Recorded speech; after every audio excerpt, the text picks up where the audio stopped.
capitán de navío José Manuel Gutiérrez de la Cámara, que estoy en situación de retirado y les voy a hablar sobre el matrimonio del Evangelio.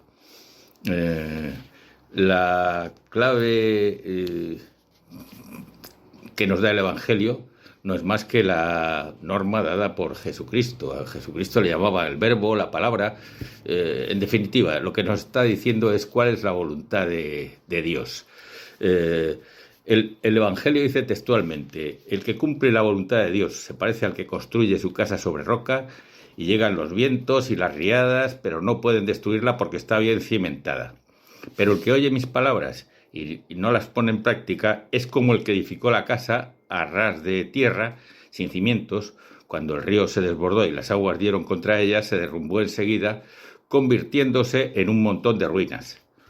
Los grandes rascacielos, como los que están al final de la plaza de Castilla, pues tienen unos cimientos muy profundos. Hay que hacer una gran torre hacia abajo, y esto lo saben muy bien los arquitectos. Y aunque venga todo tipo de vientos, de temporales, de terremotos, pues resisten porque están bien cimentados, están cimentados sobre roca. Bueno, pues esto es lo que nos dice el Evangelio, que hay que cimentar sobre roca. Y nuestra roca, pues es Jesucristo.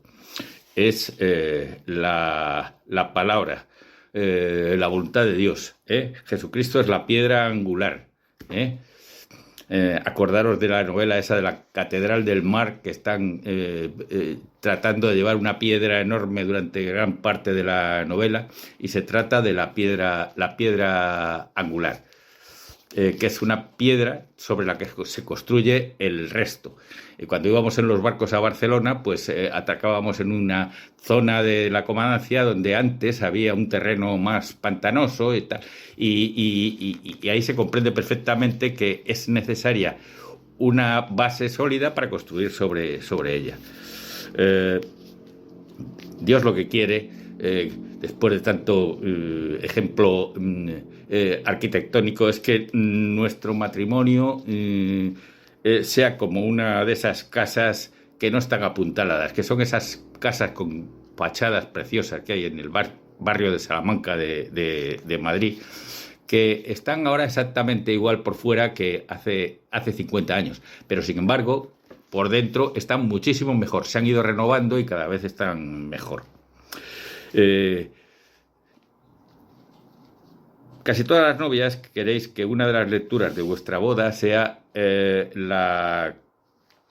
un fragmento de la primera carta de San Pablo a los Corintios, lo cual es lógico porque es muy bonita. Dice: el amor es paciente y bondadoso, no tiene envidia, ni orgullo, ni jactancia, no es grosero ni egoísta, no se irrita ni lleva cuentas del mal, no se alegra de la injusticia, sino que encuentra su alegría en la verdad. Todo lo excusa, todo lo cree, todo lo aguanta. El amor no pasa jamás. Buscad, pues, el amor. Bien, claro, si esto fuera así, pues no tendría que haber divorcios.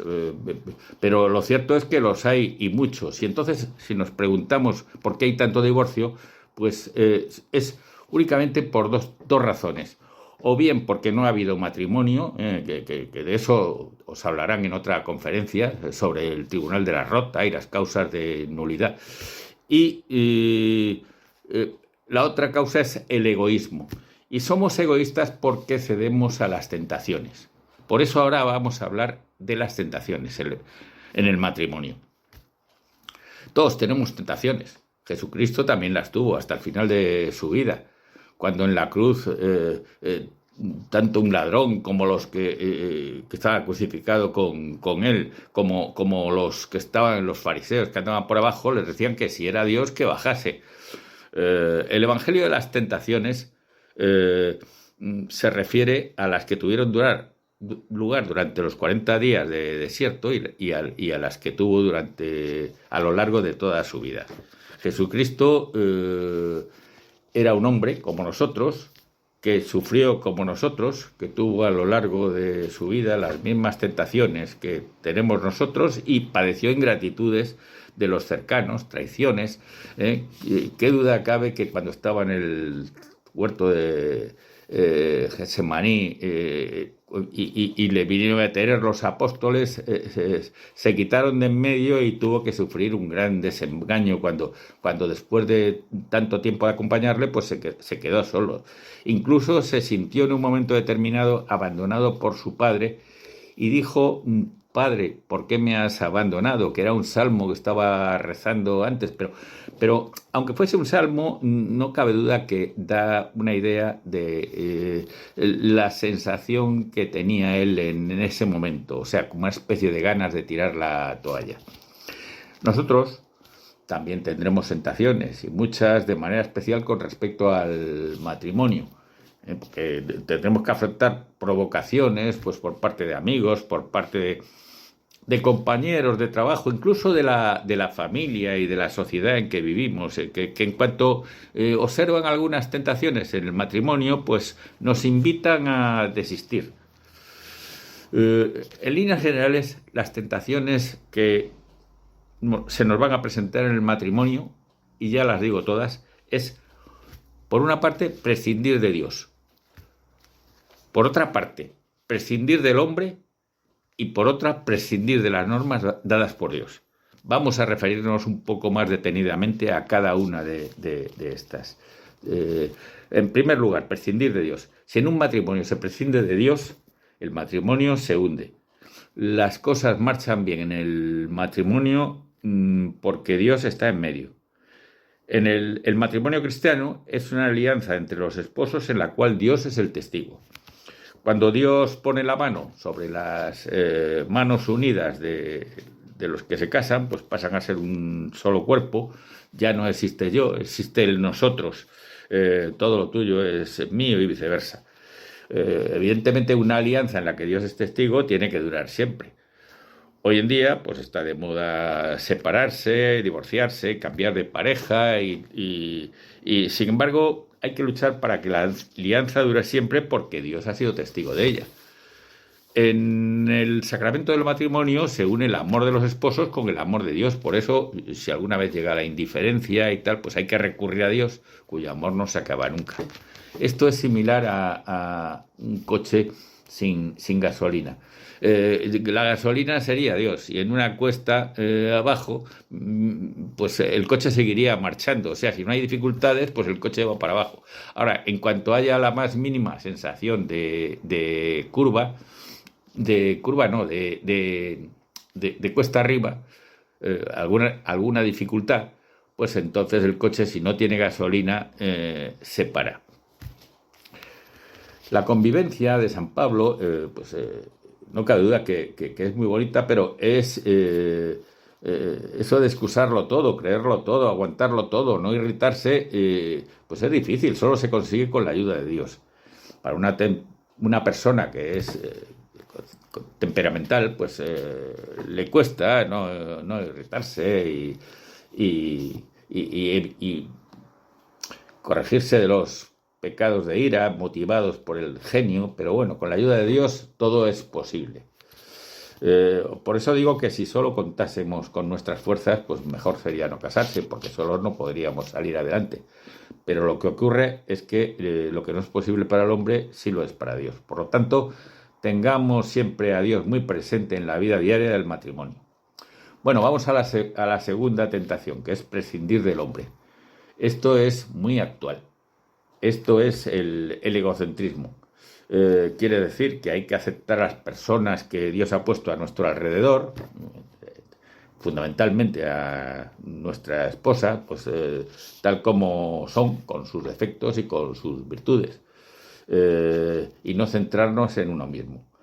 El divorcio no es cosa de ahora, desde luego de más de 3.000 años, hay constancias escritas, pero en tiempos de Jesucristo estaba claro que había divorcio. Y los fariseos preguntaron a Jesús en cierta ocasión si era lícito repudiar a una mujer, y como vio la mala intención, pues le preguntó: ¿qué os mandó Moisés? Y le dijeron: Moisés permitió escribir libelo de repudio y repudiar. Y entonces él les contestó: ¿no habéis leído que quien hizo al hombre desde el principio de la escritura lo hizo varón y hembra? Y dijo: por eso dejará el hombre a su padre y a su madre, y se adherirá a su mujer, y serán los dos una sola carne. De modo que ya no son dos, sino una carne, pues lo que Dios unió, no lo separa el hombre. Y ellos, claro, veían la inseguridad de lo que les estaba proponiendo y le dijeron, pues entonces, ¿por qué mandó Moisés dar nivel de repudio y repudiar? Y entonces le dijo, es que Moisés, por la dureza de vuestros corazones, escribió este precepto y os permitió repudiar a vuestras esposas, pero no fue así desde el principio. Claro, los apóstoles tampoco estaban muy tranquilos cuando de vuelta a casa, porque había algunos que estaban casados y tal, y entonces le insistieron sobre el tema, y les dijo, todo el que repudie a su mujer y tome otra, comete con ella un adulterio. Y si la mujer deja al marido y se casa con otro, es adúltera. O sea, que clarísimo. Y entonces claro, dijo, no todos cogen esa sentencia, sino aquellos a quienes se les concede. El que pueda alcanzar esto, que lo alcance. Claro, está claro. Es que esto es una lección importante. El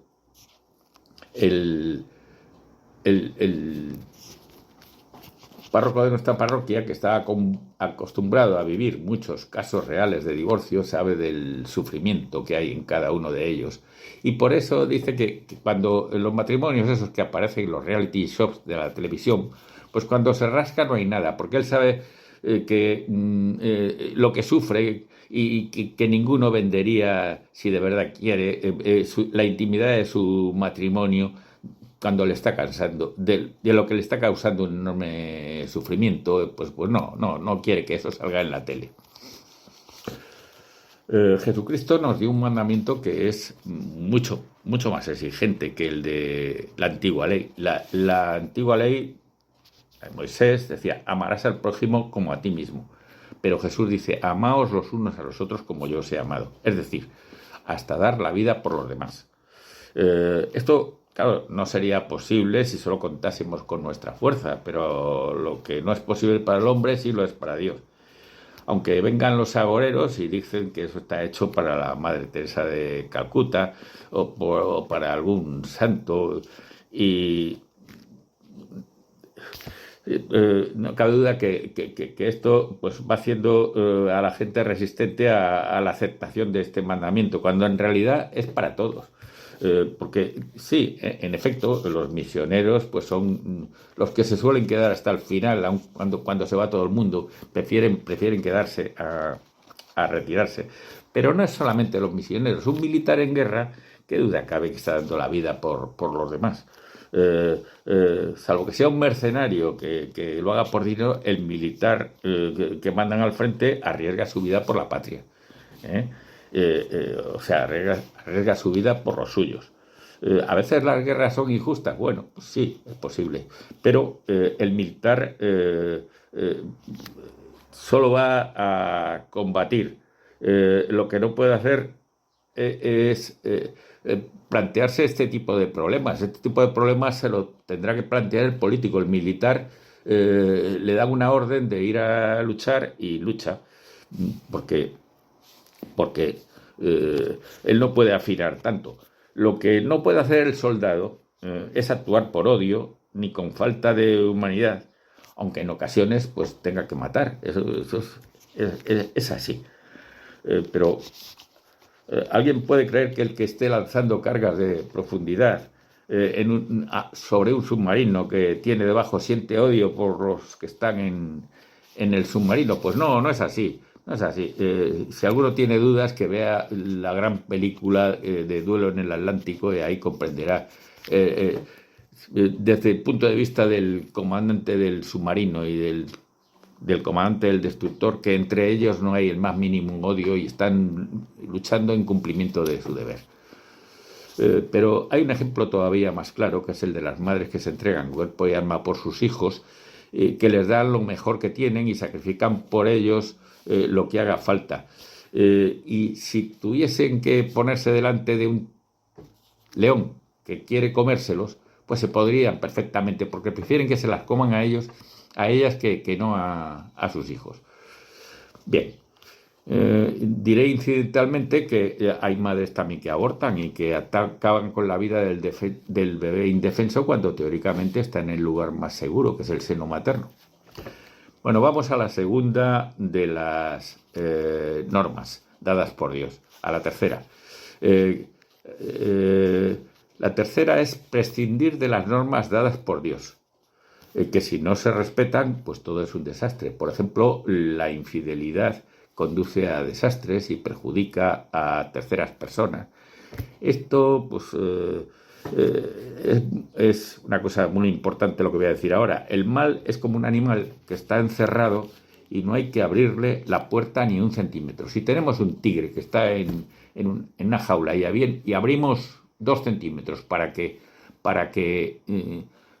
ver cómo está, pues no cabe duda que saldrá hecho una fiera y tirará la puerta y arrasará con todo lo que tiene delante. Bueno, pues esto que acabo de decir, este ejemplo del tigre, es aplicable a la droga, al juego, al adulterio y a muchas cosas más, porque lo que quiere decir es que cuando se cae una vez, que es mucho más fácil caer la siguiente. Cuando Jesucristo dice, si tu ojo te hace pecar, arráncalo y arrójalo lejos de ti, lo que quiere decir es que hay que cortar el motivo del pecado de raíz. No hay que andarse con contemplaciones y sentimentalismo. Hay que cortar de pleno.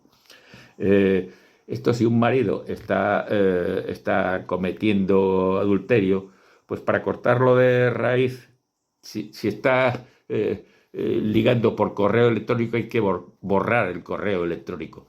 Si está recibiendo cartas, pues hay que romper la carta. Si es con su secretaria que tiene al lado, pues o quitar a la secretaria de ahí o irse él a otro destino. Pero hay que cortar de raíz. Porque la verdad es que Dios no es inmutable. Dios no baja el listón lo bajan los hombres. El aborto va a seguir siendo aborto, aunque siendo asesinato, por mucho que cambien las leyes y que le llamen interrupción voluntaria del embarazo. Y el adulterio pues también va a seguir existiendo, aunque le llamen casarse por lo civil, con un divorciado, con una divorciada. Dios no ha cambiado nada, lo han cambiado los hombres. Y por eso es por lo que decía al principio que es tan importante edificar sobre roca. Es decir, estar siempre dispuestos a saber qué es lo que quiere Dios de nosotros en cada momento y hacer su voluntad. Esa es la única clave para que el matrimonio salga bien, hacer la voluntad de Dios en cada momento. Pero ¿cómo saber cuál es? Pues hay que pedirle a Dios consejo. Y Dios, aunque a veces nos obligue a hacer un ejercicio de discernimiento, porque le gusta que seamos nosotros los que primero luchamos por averiguar cuál es la verdad, su verdad, pues hace sentir en la conciencia lo que es bueno y lo que es malo. La vida se compone de un conjunto de decisiones que son las que dirigen nuestros actos en cada momento.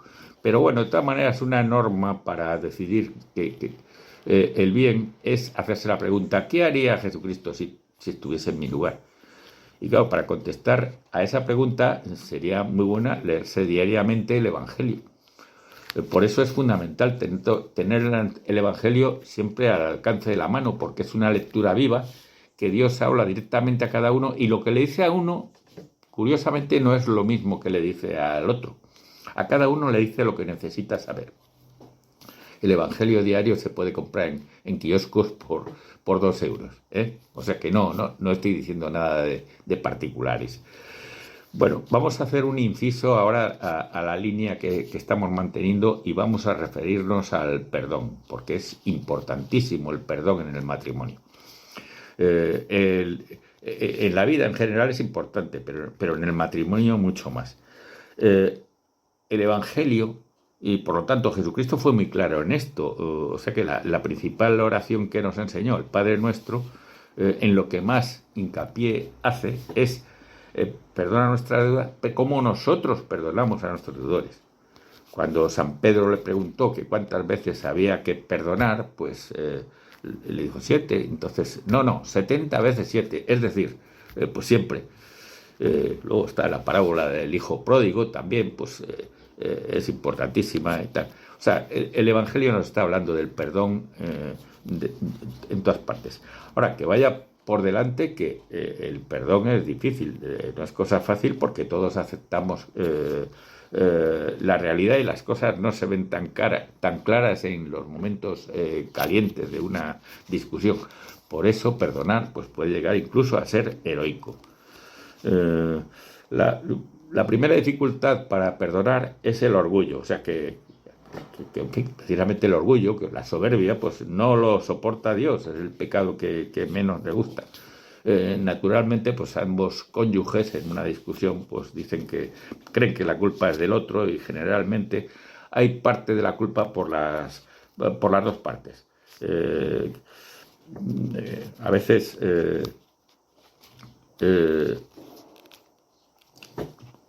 esto es fácil de entender cuando tenemos una colisión con otro coche y si el no culpable suele salir hecho una fiera, pero si el otro le pide perdón, normalmente se rellenan los papeles y viene el apaciguamiento. Pero como el culpable, en vez de pedir perdón, reaccione con insulto ante una actitud hostil, pues las cosas acaban a tortas a lo mejor y en la comisaría. Bueno, pues igual ocurre en el matrimonio. A veces la razón de fondo la puede tener uno de los dos, pero incluso en ese caso puede existir una réplica llena de orgullo que sea más dañina que la ofensa inicial. Por eso, el que pide perdón normalmente es el más listo de los dos, que demuestra tener más humildad, que es la virtud más opuesta al orgullo. Luego, otra dificultad de perdonar es pensar que pedir perdón no sirve para nada, que no merece la pena, quitarle importancia. Y sin embargo, es imprescindible, porque la falta de perdón produce heridas que pueden ir en aumento. Son como las piedrecillas que se meten en el zapato. Y precisamente el dolor que duele más son las injusticias que vienen de los familiares más próximos. Y el don de perdonar, porque realmente es un don de Dios, pues nos lo da el sacramento del matrimonio. Esta es la gracia del matrimonio y por supuesto, el sacramento de la Eucaristía, que es el sacramento que da gracia en cualquier momento. Juan Pablo II dijo que la vida conyugal pasa por la experiencia del perdón y que el cristiano pues debe sacar sus fuerzas de la contemplación de Cristo en la cruz, desde donde decía: Padre, perdónalos porque no saben lo que hacen. Por eso la principal misión de la Iglesia es dar a conocer a Dios y para ello dar la doble receta, la palabra de Dios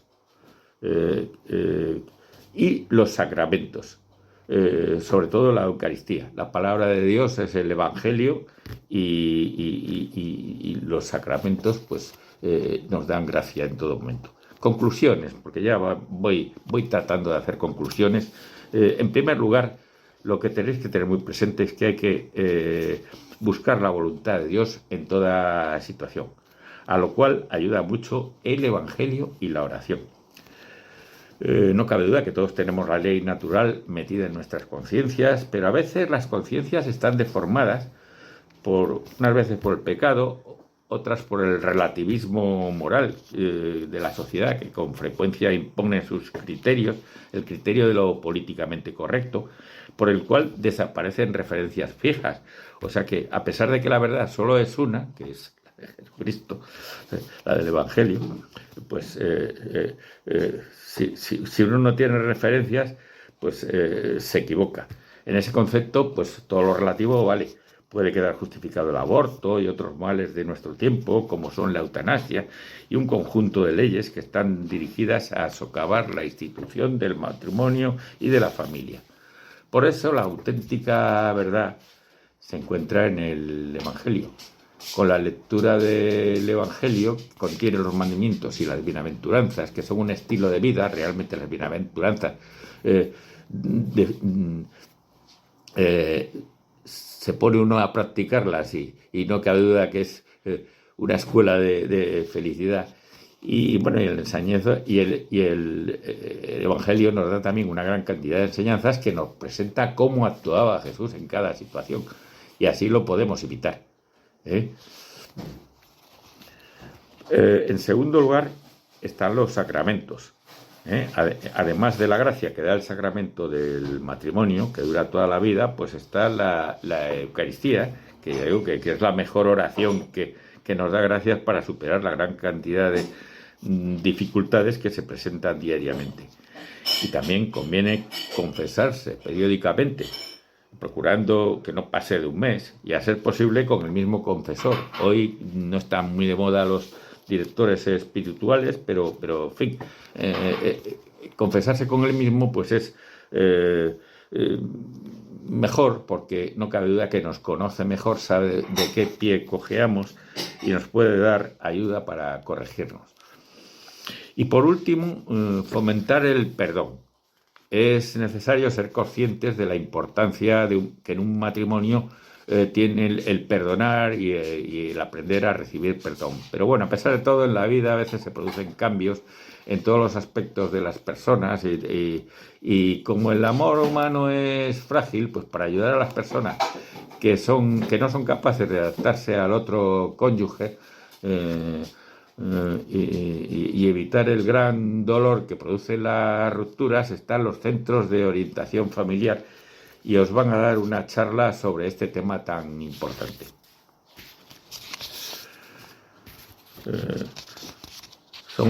Los centros de orientación familiar son un servicio especializado que atiende a la atención integral de los problemas familiares en todas las dimensiones. El orientador familiar es un especialista que tiene una metodología específica y ayuda a la persona, a los esposos y a la familia a fortalecer sus relaciones. Y están muy bien preparados, ahí no se admiten voluntarios, ahí tiene que ser, por una parte tienen que ser psicólogos o psiquiatras y tal, y luego además tienen que hacer un curso de 2 años que tiene una metodología específica que ayuda a la persona a fortalecer sus relaciones. Las estadísticas dicen que más de los 2/3 de las personas que acuden a los COF solucionan su problema. Por eso es fundamental el anticiparse a cualquier crisis matrimonial, creando una conciencia de que se puede ayudar a resolver a los conflictos desde los centros de orientación familiar.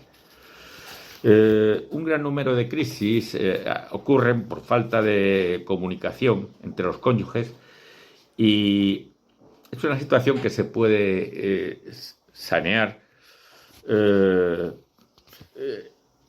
explicando el valor del sufrimiento.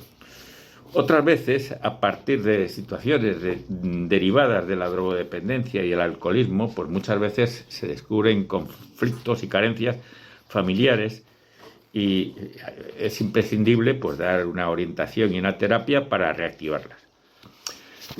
Hay una novela que se llama Las sandalias del pescador, de Morris West, de la cual se hizo una película que protagoniza Anthony Quinn, que parece una premonición de Juan Pablo II, porque esto fue antes, pero fue un papa que venía de Rusia. Y esencialmente la línea general es un matrimonio de él es periodista de la Santa Sede y dice, está peleado con su mujer, tiene una querida y tal.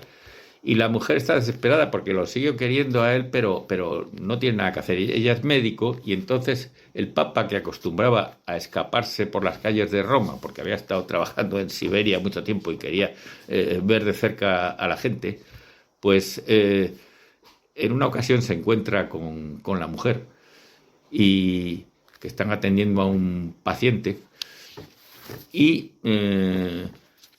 al terminar la visita al paciente, ella le dice, ¿usted es quien yo creo que es? Le dijo, sí, sí, soy, sí. Y, y le dice, tengo un matrimonio que es un desastre y tal, y no sé cómo salir adelante, no sé si usted me podrá dar un buen consejo. Y el Papa le dice, ¿ha habido matrimonio alguna vez? ¿Ha habido amor alguna vez? Por supuesto que al principio había un amor enorme. Pues entonces lo que hay que hacer es volver a encontrarlo. Y es así como funcionan los COF. O sea, es que a lo largo de nuestra vida se van colocando sobre nosotros una serie de capas, como si fuese una cebolla que van ocultando las llamas incandescentes que hay en el centro, que nunca se apagan. Si será unas veces es por motivo de la sociedad, por motivos del dinero, en fin, una serie de factores que están influyendo y que nos llevan al desastre. Y entonces en el COF la terapia que se va siguiendo es ir levantando poco a poco esas capas para que nosotros veamos qué es lo que está pasando. A medida que se van levantando las capas, se llega al interior y aparece el fuego incandescente, eso que no se ha ido. Y nos damos cuenta de que el amor se conserva. Bueno, pues tener en cuenta que los COF se encuentran en la página web de la Conferencia Episcopal y ahí se puede ver el más próximo, la dirección, su teléfono, aunque yo espero que no sea necesario para vosotros el COF y que seáis muy felices en vuestro matrimonio, que eso es lo que os deseo.